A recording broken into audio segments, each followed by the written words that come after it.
Saudações, povo de Deus, segundo domingo, domingo da misericórdia. Com a alegria que nós estamos aqui mais uma vez nessa homilia desse domingo, celebrando a oitava da Páscoa, que é coroada com este domingo, que, instituído por São João Paulo II, foi chamado Domingo da Misericórdia. Deus, em sua essência, é amor e misericórdia, como nós já sabemos. Desde o princípio tem exercido sua misericórdia a todos os seus filhos. Mas o que seria então misericórdia? Já parou a pensar?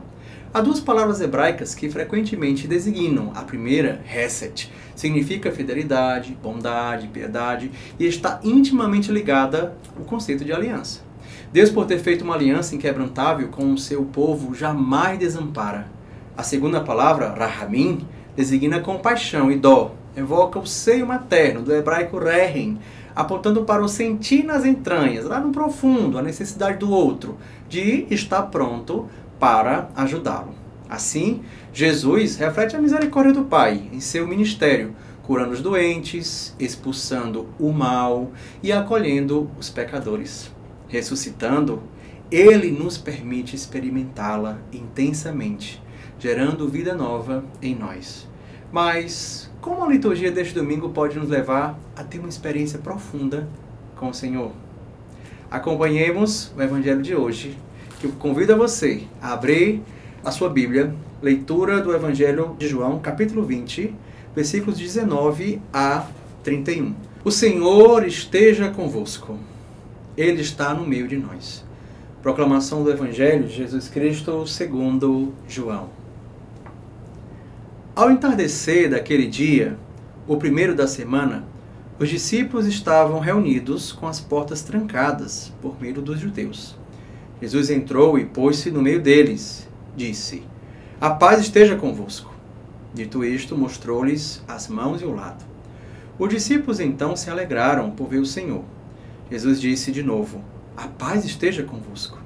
Como o Pai me enviou, eu também vos envio." Dito isso, soprou sobre eles e falou: "Recebei o Espírito Santo.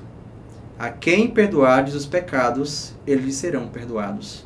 A quem os retiverdes, lhes serão retidos."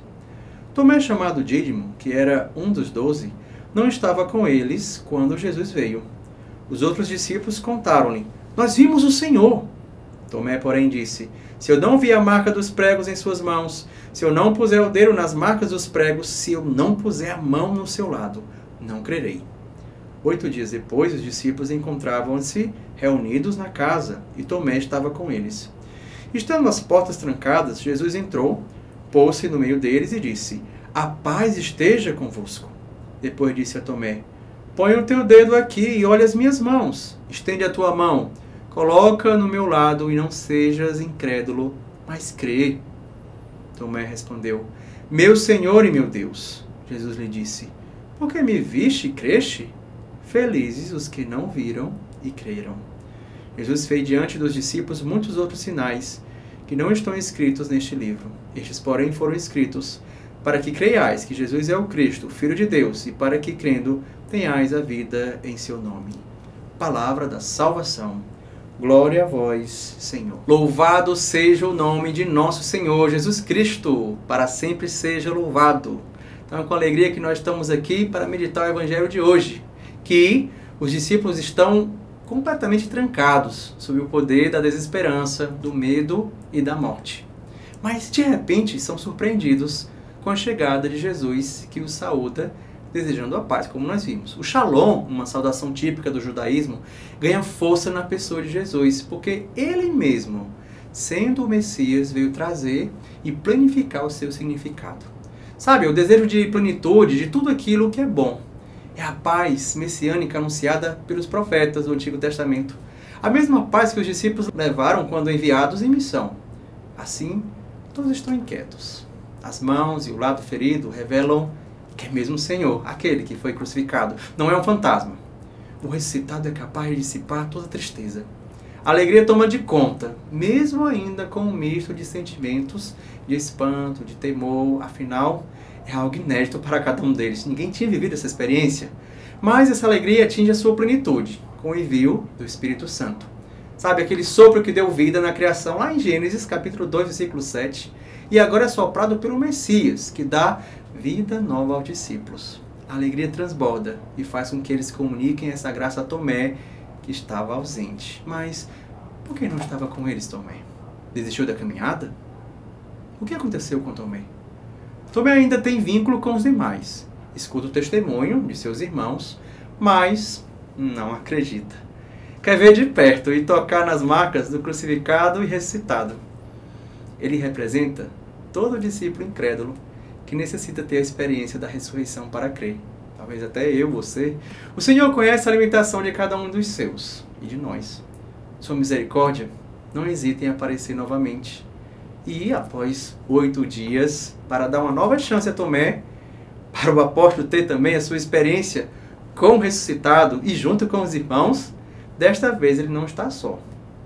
Pedro, Tiago, João, todos estão lá e Jesus saúda novamente com a paz, mas imediatamente se dirige a Tomé e faz o convite de tocar suas chagas, para que o próprio Senhor atinja as próprias chagas de Tomé e a sua incredulidade. Ele é chamado a ser fiel. A experiência foi tão forte que Tomé não toca as chagas do Cristo.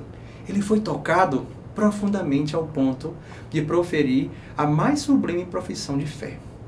Jesus ainda motiva os apóstolos a acreditarem, não somente por suas aparições, mas principalmente pelo anúncio das testemunhas da ressurreição.